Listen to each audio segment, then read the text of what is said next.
பெண்கள் குறித்து அவதூறாக பேசிய பொன்முடி அமைச்சர் பதவியிலிருந்து விலக வலியுறுத்தி ராசிபுரம் பேருந்து நிலையத்தில் அதிமுக மகளிர் அணி சார்பில் நடைபெற்ற ஆர்ப்பாட்டத்தில் முன்னாள் அமைச்சர்கள் தங்கமணி மற்றும் சரோஜா பங்கேற்றுள்ளனர். அந்த காட்சிகளை பார்க்கலாம்.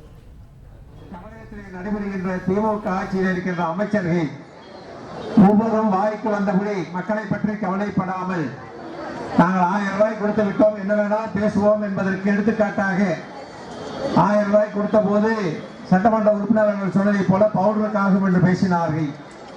ஆனால் இன்று சட்டமன்றத்தில் மட்டுமல்ல பல கட்ட போராட்டங்கள் நடத்திய பிறகும் கூட பொன்முடி அவர்களை அமைச்சர் பதவியிலிருந்து நீக்காமல், அவர் பேர் சட்டப்பூர்வமான நடவடிக்கை எடுக்காமல், நேற்று நீதிமன்றமே அவர் பேர் வழக்கு தொடர வேண்டும் என்று சொன்னதற்கு பின்னாலும் கூட ஒரு அமைச்சராக இருக்கின்றார், ஒரு துறையினுடைய அமைச்சராக இருந்தால் துறையை பற்றி சொல்ல வேண்டும். ஆனால் அதை விட்டுவிட்டு ஒரு பொது வழியில பெண்களை எவ்வளவு கேவலமாக பேச முடியுமோ, இதற்கு மேல் பேசுவதற்கு வார்த்தையே இல்லை என்று சொல்லுகின்ற அளவுக்கு ஒரு அமைச்சராக, அதுவும் முதல் முறை அமைச்சர் கிடையாது, ஒரு மூத்த அமைச்சர் 4-5 முறை அமைச்சராக இருந்திருக்கின்றார். அந்த அமைச்சர் பெண்களை பற்றி பேசுகிறார் என்று சொன்னால் அவர்களுக்கு என்ன தைரியம்? எப்படி இருந்தாலும் தேர்தல் நேரத்தில் நம்ம 1000 ரூபாய் கொடுத்திருக்கின்றோம், மக்கள் வாக்களித்து விடுவார்கள், அதிலும் குறிப்பாக பெண்கள் வாக்களித்து விடுவார்கள் என்று நினைத்துக் கொண்டிருக்கின்றார்கள். நீங்கள் எத்தனை 1000 ரூபாய் கொடுத்தாலும், எத்தனை ஓசி பஸ் கொடுத்தாலும், அன்றைய தினம் நீங்கள் பேசிய வார்த்தை ஒவ்வொரு வீட்டில் இருக்கின்ற பெண்மணியுடைய இதயத்தில் இருக்கின்றது.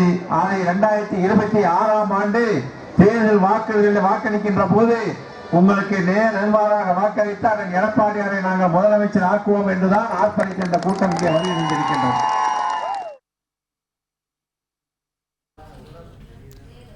இது குறித்தான முழு விவரங்களை வழங்குகிறார் செய்தியாளர் பிரதீவராஜ். பிரதீவ், வணக்கம். விவரம் என்ன பிரதீவ்?